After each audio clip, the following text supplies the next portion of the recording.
केवल मंगेश यादव को उठाकर उसका एनकाउंटर करने के पीछे का मकसद क्या है?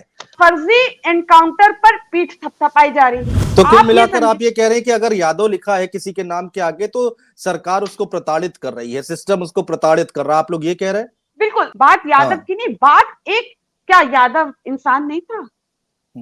क्या यादव इंसान नहीं था? और ये कौन सा वीडियो आया है कि वो इस डकैती में शामिल था? कोई वीडियो है ऐसा?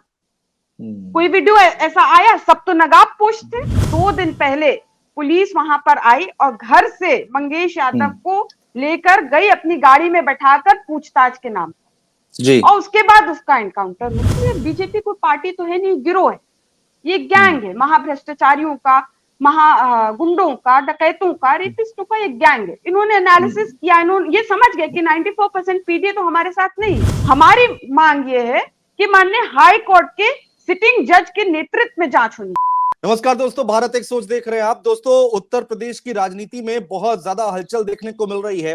मंगेश यादव नाम के शख्स का एनकाउंटर होता है और उसके बाद से समाजवादी पार्टी की तरफ से एक के बाद एक हमले किए जा रहे हैं।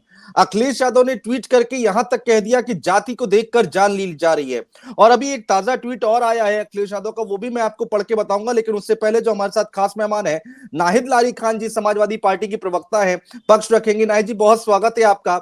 नाहिद जी, आपके पास आएंगे, लेकिन उससे पहले बता दें कि अखिलेश यादव जिन्होंने ट्वीट क्या किया है, उन्होंने एक वीडियो, एक बाइट ट्वीट की है और वो जहां पर लूट हुई थी, जो पीड़ित है उनकी ये बाइट है और उसको ट्वीट करते हुए उन्होंने लिखा है कि सवाल ये है कि लुटेरों से लूट का माल किसने लूट लिया? जब सब पकड़े गए तो फिर सोना किसके खजाने में जाकर जमा हो गया? कहीं ऐसा तो नहीं कि जो लुटेरे बनकर गए वो किसी के प्रतिनिधि थे? सवाल गंभीर है। हैशटैग बिल्कुल नहीं चाहिए भाजपा। तो ये ट्वीट किया गया है और नाहिद जी से इसी पर बातचीत करने की हम कोशिश करेंगे। नाहिद जी, इस ट्वीट पर तो हम आएंगे ही, लेकिन उत्तर प्रदेश में जो आपके विरोधी हैं वो ये बात जरूर कह रहे हैं कि जाति को देखकर अगर वो मंगेश यादव नाम ना होता, नाम के आगे यादव ना लगा होता, तो इतनी एग्रेसिव राजनीति आप और अखिलेश यादव ना कर रहे होते। क्या कहेंगे मैडम? नहीं, देखिए अनुज जी, जिस तरह की बातें बीजेपी के लोग कर रहे हैं, आप ये समझिए कि चर्चा इस पर होनी चाहिए कि माननीय सुप्रीम कोर्ट ने पहले ही कह दिया था कि उत्तर प्रदेश की स्थिति भयावह है, झकझोरने वाली, और उत्तर प्रदेश में जंगल राज। अब ये जंगल राज नहीं तो क्या है कि दिन दहाड़े एक नहीं, दो नहीं, ये पुलिस का बयान है, 14 गुंडे एक ज्वेलरी शॉप में घुस जाते हैं और करोड़ों का सोना चांदी लूटते हैं, डकैती कर डालते हैं। ये दिन दहाड़े हो रहा है और 14 लोग बड़ी संख्या होती है, ये पुलिस ने बताया। 14 लोग बड़ी संख्या होती है, तो ये इस पर चर्चा होनी चाहिए कि ये जंगल राज की स्थिति है, महाजंगल राज है, इस पर कोई चर्चा नहीं हो रही कि किस प्रकार से उत्तर प्रदेश में सरकार नाम की चीज नहीं। जब उत्तर प्रदेश में सरकार नाम की चीज नहीं, सरकार का इकबाल खत्म हो चुका है, तभी तो आप देखिए कि यहाँ राजधानी लखनऊ की स्थिति देखिए कि दिन दहाड़े कोर्ट से महिला अधिवक्ता मोहिनी सोनकर को किडनैप करके हत्या कर दी गई। दिन दहाड़े की बात बता रही, कहां से? कोर्ट से, जहां लोगों को जिससे न्याय की उम्मीद होती है, जहां से, और जो वकील न्याय दिलाता है, उनकी दिन दहाड़े, महिला अधिवक्ता की दिन दहाड़े किडनैप होती है और उनकी हत्या हो जाती। बीजेपी का और आरएसएस का कर्मठ सदस्य राजन, वो एक नहीं, दो नहीं, तीन नहीं, 10 महिला पुलिस कर्मियों से बरेली में दुष्कर्म करता है और ठगी करता है, इस पर कोई चर्चा नहीं। मेरठ में बीजेपी का और आरएसएस का कर्मठ सदस्य अजीत चौहान, वो एक नहीं, दो नहीं, तीन नहीं, 20 बच्चों यानी 20 लड़कों का यौन शोषण करता है, दुष्कर्म करता है, उनकी वीडियो बनाता है, चाइल्ड पोर्नोग्राफी, इस पर कोई चर्चा नहीं, और सालों से करता चला आ रहा, इस पर कोई चर्चा नहीं। ये चर्चा का विषय नहीं है कि उत्तर प्रदेश में सरकार नाम की चीज नहीं, उत्तर प्रदेश में लॉ एंड ऑर्डर पूर्णतः ध्वस्त हो चुका है। ये चर्चा का विषय नहीं है गोदी मीडिया के लिए कि उत्तर प्रदेश में कानून व्यवस्था यानी होम डिपार्टमेंट किसके अंडर आता है? सीएम माननीय योगी जी के अंडर आता है, उनसे वो होम डिपार्टमेंट संभाल नहीं रहा है। ये चर्चा का विषय नहीं। चर्चा का विषय क्या है? फर्जी एनकाउंटर पर पीठ थपथपाई जा रही है, फर्जी एनकाउंटर पर पीठ थपथपाई जा रही है। अब रही बात नहीं, तो ये फर्जी एनकाउंटर कैसे है? ये मैं आपको बता रही हूँ। ये बेस ये है कि रही बात मंगेश यादव की, तो मंगेश यादव का पूरा गांव और उसके खुद के घर के लोग और पूरा गांव सब बता रहे कि 2 दिन पहले पुलिस वहां पर आई और घर से मंगेश यादव को लेकर गई अपनी गाड़ी में बैठाकर पूछताछ के नाम जी। और उसके बाद उसका एनकाउंटर हो गया। ये वहां के लोग बता रहे, सारे चैनल दिखाया है, सब दिखाया, उन्होंने खुद अपनी आंखों से देखा, वो चश्मदीद गवाह हैं, वो सब बयान देंगे कोर्ट में, वो चश्मदीद गवाह, इस चीज को आप झुठला नहीं सकती पुलिस, ना यहाँ के सत्ता में बैठे लोग जो खुद गुंडे हैं, ये इस बात को झुठला नहीं सकते। और अभी अभी देखिए माननीय अखिलेश यादव जी ने जो ट्वीट किया, व्यापारी क्या बता रहे हैं, व्यापारी बता रहे हैं कि जो लूट हुई थी उसका 10% सामान भी वापस नहीं आया, और सोना जो सबसे वैल्यूबल कीमती चीज है वो तो आई नहीं वापस। आपको मालूम है चर्चा सुल्तानपुर में ये हो रही है, जो पुलिस कर्मी है वो ये चर्चा कर रहे हैं कि हमें खुद नहीं मिला कुछ, सब ऊपर चला गया, सब ऊपर में बंदरबात हो गया, सब ऊपर बढ़ गया, ऊपर चला गया, ऊपर सब बढ़ गया। तो ऊपर किसको चला गया? रामपुर का एक आईपीएस था अजय पाल शर्मा, उसने तो खुद कहा था कि प्राइम पोस्टिंग के लिए, ट्रांसफर पोस्टिंग के लिए लखनऊ 80-80 लाख पहुंचाने पड़ते, तो किसको पहुंचाने पड़ते? कौन है जिसको पहुंचाना पड़? इस पर कोई चर्चा तो नहीं। मुझे ये बताइए नाहिद जी, समाजवादी एक सेकंड समाजवादी पार्टी शुरू दिन से और माननीय अखिलेश यादव जी शुरू दिन से कह रहे हैं कि इस पूरे प्रकरण की माननीय सुप्रीम कोर्ट स्वतः संज्ञान में। वो इसलिए हम लोग कह रहे थे क्योंकि ये तो मालूम है कि एग्जीक्यूटिव मजिस्ट्रेट जांच होगी, जो डीएम ने ऑर्डर भी किया है, तो ये जांच जो है केवल लीपा पोती के लिए होता है, ये हर एनकाउंटर में ये जांच होती है और ये लीपा पोती की जांच होती है, ये आपको भी मालूम है, सबको मालूम। हमारी मांग ये है कि माननीय हाई कोर्ट के सिटिंग जज के नेतृत्व में जांच होनी चाहिए। तो मैडम आप कहने वाले तो ये भी कह रहे हैं ना, बात जांच में सब सच्चाई निकल कर आ जाएगी। मैं समझ बात यादव की भी नहीं है, बात यादव की नहीं है।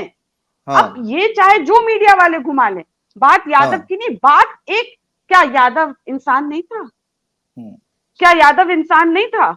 और ये कौन सा वीडियो आया है कि वो इस डकैती में शामिल था? कोई वीडियो है ऐसा? कोई वीडियो ऐसा आया? सब तो नकाब पोश थे। और दूसरी बात ये होती है कि जो सीएम के सजाती हैं विपिन सिंह, वो कैसे सरेंडर कर देता है? बात तो चर्चा तो इस बात पर भी चल रही है, लोग ये भी कह रहे हैं और इस तरह की भी जानकारी सामने आ रही है कि पुलिस ने उससे कहा कि तुम सारा माल हमें दे दो और सरेंडर कर दो तो हम तुम्हारा एनकाउंटर नहीं करेंगे, तो उसने सब माल दे दिया, सब माल दे दिया। तो मेरा तो यही कहना है ना नाहिद जी कि भाई अब पुलिस अगर केवल मंगेश यादव को उठाकर उसका एनकाउंटर करने के पीछे का मकसद क्या है? आप कह रहे हैं फर्जी एनकाउंटर है, और अगर ये फर्जी एनकाउंटर, तो क्या पुलिस से कोई दुश्मनी थोड़ी ना होगी मंगेश यादव की? इसके पीछे की सोच क्या, आप लोग को क्या समझ में आ रहा है? नहीं, देखिए जिस प्रकार से दिन दहाड़े डकैती पड़ी और पुलिस ने तो अपनी वाहवाही, ये देखिए मैं अखबार रखी आपको दिखाने में, ये मेरी अपनी बात नहीं है, ये अखबार में आया है, अखबार में पुलिस ने बताया, अपनी वाहवाही में बताया कि 14 लोग डकैती में शामिल थे। इसको कहते हैं चोर अपनी शिनाख्त छोड़ जाता है, इसको ये कहते हैं, मतलब 14 बहुत बड़ा आंकड़ा हुआ। अब ये बात खुद ही सरकार के और पुलिस के गले की हड्डी बन जाएगी, क्योंकि न्यायालय में बाल की खाल उतारी जाएगी कि मतलब दिन दहाड़े 14 लोग, दिन दहाड़े 14 लोग, ज्वेलरी शॉप कहीं कोने में तो होती नहीं किसी गांव के, कहीं बड़े ऐसे रिहायशी एरिया में होती है जहां लोग आते जाते, चलने फिरने, वहां भीड़ भाड़ रहती है, आबादी रहती है, ऐसे एरिया में होता है ज्वेलरी शॉप, प्राइम लोकेशन पे होती, वहां दिन दहाड़े 14 लोग डकैती करने चले गए और डकैती कर भी दी, करोड़ों रुपए, करोड़ों की ज्वेलरी डकैती करके ले गए। तो ये तो अब गले की हड्डी बन जाएगा ना पुलिस के। अब ये जवाब देते नहीं बनेगा इसको, माननीय न्यायालय इस पे जवाब तलब कर लेगा कि कैसे मतलब इतना जंगल राज है कि 14 लोग दिन दहाड़े, आप ही का स्टूडियो है, 14 लोग आ जाएंगे, क्या स्थिति होगी? ऐसे कोई आ सकता है कहीं? इसका मतलब कि सरकार का इकबाल खत्म हो गया, यहाँ सरकार नाम की कोई चीज नहीं है। उत्तर प्रदेश में महाजंगल राज है। तभी तो आप देखिए कि जो भेड़िए, जो सियार, जो जंगली कुत्ते जंगल में थे, अब वो शहरों में आ गए और शहरों में आकर इंसानों को, बच्चों को नोच रहे, खचोट रहे, मार रहे, और उस पे कोई वो स्थिति संभल नहीं पा रही सरकार से। वो जनमानस की जान बचाने में अक्षम है ये सरकार। वाहवाही करने के लिए आप कुछ भी कह लें। तो ये बात आप क्या सोच रहे हैं, या सत्ता में बैठे जो लोग हैं वो क्या सोच रहे हैं? क्या क्या माननीय न्यायालय नहीं देख रहा है? माननीय न्यायालय भी देख रहा है कि जनमानस की जान से आपको कोई लेना देना नहीं, सत्ता में बैठे लोगों को केवल वोट वोट वोट और सत्ता सत्ता सत्ता। अपना लेकिन अपनी तिजोरियां भर रहे भ्रष्टाचार कर करके। हाँ, आप बार बार ये कह रहे हैं, आप बार बार ये कह रही हैं कि भाई न्यायालय स्वतः संज्ञान ले। अखिलेश यादव जी कह रहे हैं कि स्वतः संज्ञान ले। दरवाजे तो सबके लिए खुले हैं। समाजवादी पार्टी भी तो जा सकती है इस मुद्दे को लेकर कि ये क्या हो रहा है उत्तर प्रदेश में। अगर फर्जी एनकाउंटर हुआ है तो आप भी एक अपील कर सकती हैं, जाकर अपनी नहीं तो दरख्वास्त कर सकती हैं। अपील तो माननीय माननीय देखिए, अपील तो सबसे पहले, चूंकि माननीय अखिलेश यादव जी जनमानस के नेता हैं और वो जनमानस की जानो माल की सुरक्षा हो इस पर उनका ध्यान केंद्रित रहता है। सबसे पहले उन्होंने अपील की माननीय सुप्रीम कोर्ट से कि इसका स्वतः संज्ञान लें। आप ये देखिए कि पिछले दिनों भी आपको याद होगा कि अमेठी में रश्मि यादव नाम की महिला पुलिस इंस्पेक्टर थी, किस प्रकार से सीएम के स्वजाति के अधिकारियों ने उसका मानसिक उत्पीड़न करते रहे, उसकी जाति को लेकर उसको तंज कसते रहे, अंततः उसने आत्महत्या कर ली। ये स्थिति है उत्तर प्रदेश में, ये स्थिति उत्तर प्रदेश में।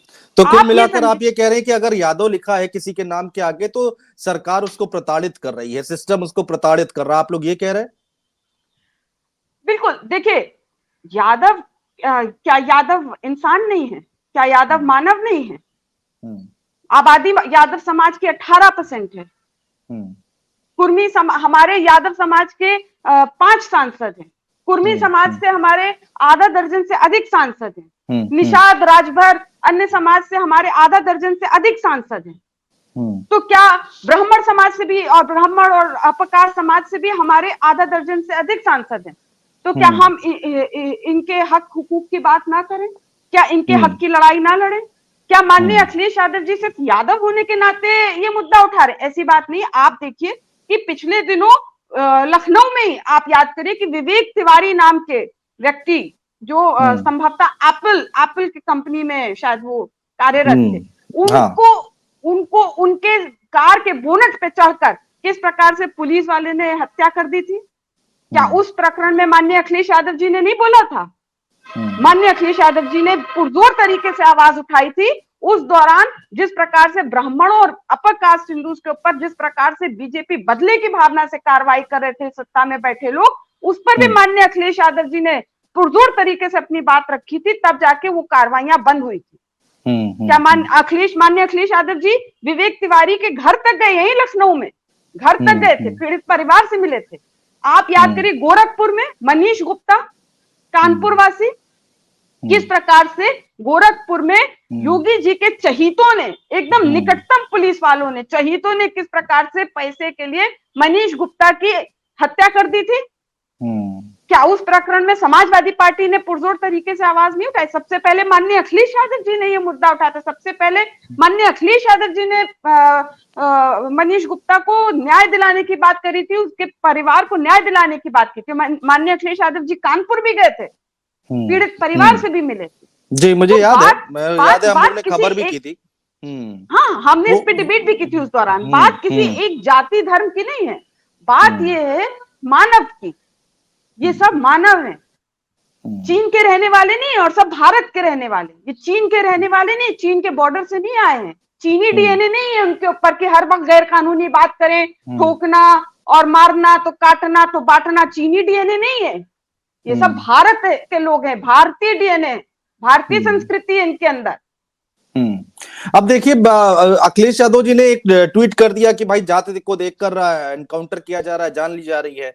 उस पर ओपी राजभर कहते हैं क्या आधार कार्ड मांगे, उसके बाद देखें किस धर्म किस समाज के जाति के, उसके बाद गोली मारे। बड़ा आरोप लगा रहे हैं, बड़ा हमला किया है ओपी राजभर ने। नहीं, उनकी देखिए मैं उनके ऊपर कोई टिप्पणी करना नहीं चाहती। वो सब जो है संविदा पे रखे गए हैं, चाहे जिनका आप नाम ले रहे हैं, वो संविदा पे रखे गए, नौकरी पे रखे गए। उनका नौकरी, उनका काम ही यही है कि उनको माननीय अखिलेश यादव जी के बहाने समस्त पीडीए समाज यानी 94% आबादी को उनको अनर्गल बातें करनी है, और नहीं करेंगे तो उनको पदमुक्त कर दिया जाएगा, नौकरी से तुरंत बर्खास्त कर दिया जाएगा। ये वही अखिलेश यादव जी है ना जिनकी उंगली पकड़कर आप अभी 4 से 6-7 एमएलए जीत कर ले आए थे। उन्हीं की उंगली पकड़कर आप लेकर आए थे ना। तो इसलिए उनकी बात छोड़िए, ये क्या बताएंगे, इनके तो खुद के विधायक किस प्रकार से नौजवानों का भविष्य बर्बाद करें, भ्रष्टाचार में खुद भी संलिप्त है। जाहिर सी बात है ऊपर तक इसमें भ्रष्टाचार चला होगा, पेपर लीक के मुद्दे में बेदी राम का ऊपर तक भ्रष्टाचार चला होगा।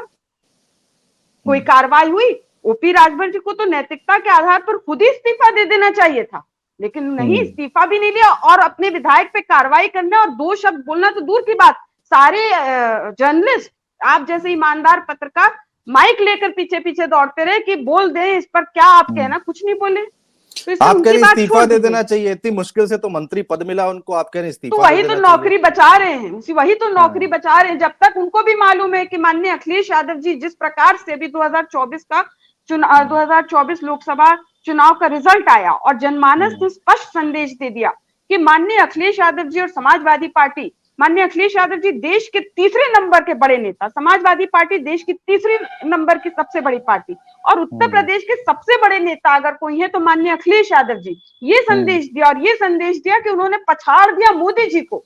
माननीय अखिलेश यादव जी ने पछाड़ दिया उत्तर प्रदेश में मोदी जी को, वो मोदी जी जो 10 लाख से जीतने का दावा करते थे, पिछले चुनाव में 3.5-4 लाख वोटों से जीते थे और बमुश्किल तमाम इस बार 1.5 लाख वोटों से जीते, बहुत मुश्किल से हारते हारते जीते, इसको हार ही कहेंगे, वो खुद नहीं जीत पा रहे थे, उनको पछाड़ दिया। तो ये जो बातें करते हैं ये 2000 आपको समझना पड़ेगा कि इस तरह की जो कार्रवाई कर रहे हैं ये पिछड़े वर्ग के लोगों के ऊपर या दलित समाज के लोगों के ऊपर, ये इसलिए भी कर रहे हैं क्योंकि देखिए अभी आप देखिए अभी पिछले दिनों किस प्रकार से एक दलित समाज की महिला मुख्यमंत्री आवाज गई अपने लिए न्याय की गुहार लगाने, कोई सुनवाई नहीं हुई, कोई सुनवाई नहीं, खुद मुख्यमंत्री ने कोई सुनवाई नहीं की, बाहर आते ही महिला ने आत्मदाह कर लिया। और हमारा प्रतिनिधिमंडल, मैं खुद गई थी केजीएमयू महिला से, प्रतिनिधिमंडल गया था, माननीय अखिलेश यादव जी ने भेजा था, लेकिन अंततः उस महिला की मृत्यु हो गई। क्यों? क्योंकि सरकार में सत्ता में बैठे लोग जात देखकर सुनते हैं, जात देखकर मदद करते हैं। दलित समाज की थी इसलिए कोई सुनवाई नहीं हुई। ये आरोप तो आपके ऊपर लगता है नाहिद जी कि आप लोग जाति धर्म देखकर राजनीति करते हैं और बीजेपी के लोग, तमाम बीजेपी के प्रवक्ता ये बात कहते हैं, आपको तो पता है, हमेशा आप टीवी डिबेट में बैठती हैं, आपको सुनने को मिलता होगा कि जाति धर्म की राजनीति करती है समाजवादी पार्टी। देखिए जो आप जाति धर्म की राजनीति की बात कर रहे हैं कि समाजवादी पार्टी जाति धर्म की बात करती है, तो ये जाति धर्म की राजनीति, जाति की विशेषकर जो बात कर रहे हैं, ये जाति की राजनीति तो बीजेपी और आरएसएस के पुरखे हजारों सालों से कर रहे हैं। जो किसान था, जिसको किसान कहा जाता था हजारों साल पहले, उसको बता दिया बीजेपी और आरएसएस के पुरखों ने कि तुम पिछड़े हो, पीछे की सोच वाले हो, पीछे हो, पिछड़े हो। जो कामगार थे, जो मेहनत कश थे, कामगार थे, उनको बता दिया कि तुम और गए गुजरे हो, तुम दलित हो। और जो मददगार थे उनको भेज दिया जंगल में रहने के लिए कि तुम शहर में नहीं रहोगे, तुम जनमानस के बीच ना रहो, तुम जंगल में रहो, आदिवासी हो। और किसने ये सब बताया? जो 6% वाले हैं, बीजेपी और आरएसएस के पुरखे जो 6% के थे, उन्होंने किसके लिए बताया? बहुसंख्यक के लिए बताया, जिनकी आबादी 72% और केवल भारत के मूलवासी, उनको बताया, बहुसंख्यक को बताया कि तुम पीछे की सोच वाले हो, पिछड़े हो, दलित हो, आदिवासी। और किसने बताया? अल्पमत में जो है 6% वाले, उन्होंने बताया हम आगे की सोच वाले, हम आगे हैं, हम अगड़े हैं। उन्होंने अपने आप को अगड़ा बता दिया, हम अगड़े हैं। तो ये जाति धर्म की राजनीति, जाति की राजनीति तो खुद बीजेपी आरएसएस के पुरखों ने हजारों साल पहले से शुरू कर दी। उनका राजनीतिक शोषण, आर्थिक शोषण, शैक्षिक शोषण, धार्मिक शोषण, सामाजिक शोषण हजारों साल से कौन कर रहा है? बीजेपी और आरएसएस के पुरखे कर रहे हैं। धन और धरती पे कब्जा कर लिया और अब ये गंदा खेल बहुत दिन नहीं चलेगा। धन और धरती, धन और धरती बट कर रहेगी, हिंदुस्तान हमारा है। ये बिष्ट और पाठक जो रोज माननीय अखिलेश यादव जी के बहाने समस्त पीडीए समाज, 94% पीडीए समाज को अपमानित करते हैं, नरगल बातें करते हैं, उनको समझना चाहिए कि धन और धरती बट कर रहेगी, हिंदुस्तान हमारा है। माननीय अखिलेश यादव जी ने इसीलिए शुरू दिन से कहा है, शुरू से माननीय अखिलेश यादव जी कह रहे हैं कि जातिगत जनगणना हो जाए, ताकि जिसकी जितनी संख्या भारी उतनी उसकी भागीदारी हर क्षेत्र में हो जाए। उन्होंने पीडीए समाज में क्रांति का बिगुल फूंक दिया और जगा दिया इस समाज के लोगों को, और ये समाज जग गया। और सबसे बड़ी बात देखिए कि जो लोग जातिगत जनगणना के विरोध में थे वो आज कहने लगे, चाहे राहुल गांधी जी वो भी अब जातिगत जनगणना की बात करने लगे, वो भी अब इसके पक्ष में आ गए। और माननीय अखिलेश यादव जी ने तो बाध्य कर दिया आरएसएस जैसी संस्था को, बाध्य कर दिया जातिगत जनगणना की बात करके, बाध्य कर दिया पीडीए समाज को, जिस प्रकार से जगा दिया है आरएसएस को, बाध्य कर दिया कि आज आरएसएस को भी बाध्य होकर कहना पड़ रहा है जातिगत जनगणना की बात कर रहे हैं। बीजेपी के सहयोगी यूपी में जो है अनुप्रिया पटेल को देख लीजिए, वो भी यही कह रही है कि जाति जनगणना होनी चाहिए, उसके पक्ष में है। संजय निषाद, ओपी राजभर जो पिछड़ों के नेता हैं वो भी ये बात कह रहे हैं कि भाई हम इसके पक्ष में हैं, होनी चाहिए। अब वो विरोध करें तो करें कैसे इस बात का? कर भी नहीं सकते। नहीं, वो पक्ष में हैं। अगर वो जातिगत जनगणना वाकई चाहते हैं जो बीजेपी के सहयोगी दल हैं, तो क्यों ऐसी पार्टी का समर्थन कर रहे हैं जिसने हलफनामा देकर माननीय सुप्रीम कोर्ट में स्पष्ट कर दिया है केंद्र सरकार ने, भाजपा की केंद्र सरकार ने, कि हम जातिगत जनगणना नहीं करें। केवल मौखिक रूप से आप कह रहे हैं, आप क्यों नहीं आंदोलन कर रहे हैं? आप क्यों नहीं छोड़ रहे हैं ऐसी पार्टी को? आप छोड़िए, क्या आपके समाज के लोग नहीं देख रहे हैं? इसीलिए आप देखिए, जिस आपने निषाद समाज की बात बताई, इसीलिए आप देखिए कि निषाद समाज के जो नेता, उनकी ऐसी स्थिति उनके समाज के लोगों ने कर दी कि वो अपने बेटे को, किसी और को तो वोट दिलाना दूर की बात, वो अपने बेटे को नहीं जिता पाए। जो वोट मिला वो बीजेपी का मिला, उनके समाज के लोगों ने वोट नहीं किया। वहीं आप माननीय अखिलेश यादव जी को देख लीजिए कि माननीय अखिलेश यादव जी में वो करिश्मा है, वो ताकत है कि हमारे निषाद समाज भी सांसद बने। अनुप्रिया पटेल जी जिनकी आप बात करें, उनका ये स्थिति हो गई है कि वो एक केवल अपने आप को जिता पाए, दूसरा उनका सांसद उनका प्रत्याशी जीत नहीं पाए। उनकी ऐसी स्थिति हो गई, उनके समाज के लोगों ने नहीं जिताया, नहीं वोट दिया, क्योंकि समझ रहे हैं, उनके समाज के लोग समझ रहे हैं कि ये अपने भले के लिए, अपने लालच में, अपने लिए ये बीजेपी में सत्ता में शामिल हैं, इनको समाज से कोई लेना देना नहीं। वहीं आप देखिए माननीय अखिलेश यादव जी, उनकी ऐसी ताकत है, ऐसा करिश्मा है कि हमारे आज ज्यादा दर्जन कुर्मी समाज से भी सांसद चुनकर आए। और करिश्मा देखिए माननीय अखिलेश यादव जी का, और करिश्मा देखिए, मैं केवल एक एग्जाम्पल दूंगी, उससे आप करिश्मा देखिए। घोसी उपचुनाव हुआ, घोसी उपचुनाव में समाजवादी पार्टी के अपर कास्ट के प्रत्याशी थे, वहीं बीजेपी से वो प्रत्याशी थे जो समाजवादी पार्टी से विधायक थे, और उन्होंने गद्दारी की और उन्होंने विधायकी से इस्तीफा दिया और फिर वो चले गए बीजेपी वापस, और वहां से चुनाव लड़े। लेकिन आप देखिए पीडीए समाज की ताकत और माननीय अखिलेश यादव जी का करिश्मा कि हमारे कास्ट के प्रत्याशी जीते, भारी मतों से जीते। अभी लोकसभा चुनाव हुआ, जिन राजभर जी की आप बात करें, उनकी इतनी भी हिम्मत नहीं, ताकत नहीं उनमें कि वो अपने बेटे को जिता पाए। पाठक जी ने तो उठक बैठक लगवा दिया था, हाथ पकड़ के कान पकड़कर हाथ जोड़कर माफी मंगवाई थी, क्योंकि वो पिछड़े समाज के हैं। बाकायदा उठक बैठक करवाया था क्योंकि वो पिछड़े समाज से अपमानित करने के लिए। तो भी उनके समाज, सिर्फ जो वोट मिला वो बीजेपी का वोट मिला, उनके समाज का वोट नहीं मिला। वहीं समाजवादी पार्टी से हम पे हमारे अपर कास्ट के प्रत्याशी थे भूमियार समाज से राजीव राय जी। माननीय अखिलेश यादव जी ने और पीडीए समाज ने ऐसा करिश्मा दिखाया, पुनः फिर से करिश्मा दिखाया कि हमारे अपर कास्ट के प्रत्याशी भूमियार समाज से राजीव राय जी जीत कर। तो क्या हम पे अपर कास्ट, क्या समाजवादी पार्टी में अपर कास्ट सांसद नहीं है? बिल्कुल चुनकर आए हैं। समाजवादी पार्टी पे अपर कास्ट सांसद ब्राह्मण भी हैं, ठाकुर भी हैं, भूमियार भी हैं, हर समाज के सांसद जीत कर आए हैं। इलाहाबाद आप देखिए, इलाहाबाद से जीत कर आए। संगम नगरी इलाहाबाद जहां महाकुंभ होता है, वहां आशीर्वाद मिला समाजवादी पार्टी और इंडिया गठबंधन। नकार दिया बीजेपी को, नकार दी बीजेपी की राजनीति। श्री राम जी ने आशीर्वाद दिया समाजवादी पार्टी और इंडिया गठबंधन के बहुत ही कर्मठ नेता, पुराने नेता, वरिष्ठ नेता दलित समाज से अवधेश प्रसाद जी को। जीते हो। माननीय श्री राम जी ने कहा कि ये हमारे असली भक्त हैं। भाजपा तो खाली वोट और सत्ता की लालच में रहती है, नकार दो इसको। तो नकारा बीजेपी को। आप देखिए चित्रकूट में समाजवादी पार्टी इंडिया गठबंधन को आशीर्वाद मिला। अभी देखिए बद्री बाबा ने आशीर्वाद दिया उपचुनाव में, और हरिद्वार गंगा जी ने गंगा जी ने आशीर्वाद दिया समाजवादी इंडिया गठबंधन, कांग्रेस और इंडिया गठबंधन को, और किसको जिताया? काजी निजामुद्दीन, संभवतः उनका नाम काजी जी निजामुद्दीन है। जी काजी निजामुद्दीन को जिताया, काजी निजामुद्दीन को आशीर्वाद दिया। ये बीजेपी को समझना चाहिए। आपको समझना चाहिए कि आखिर ये सब हो क्यों रहा उत्तर प्रदेश में।